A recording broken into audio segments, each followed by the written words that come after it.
Hello everyone, আগের পার্টে তোমরা দেখেছিলে যে একটা মাঠে যাওয়ার কথা বলেছিলাম। তো এই সেই মাঠ। আর দিদাবাড়ি ছোটোবেলায় আসলে এই মাঠে না আসলে যেন দিনটাই কাটতো না, বা দিদাবাড়ি ঘুরেছি বলে মনেই হতো না।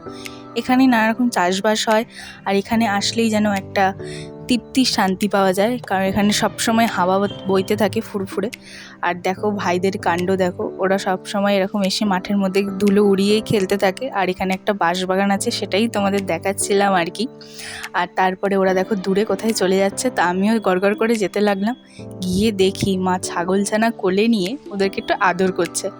আর আমার আর কোলে নেওয়ার সাহস হলো না, মাকেই দূর থেকে দেখছিলাম।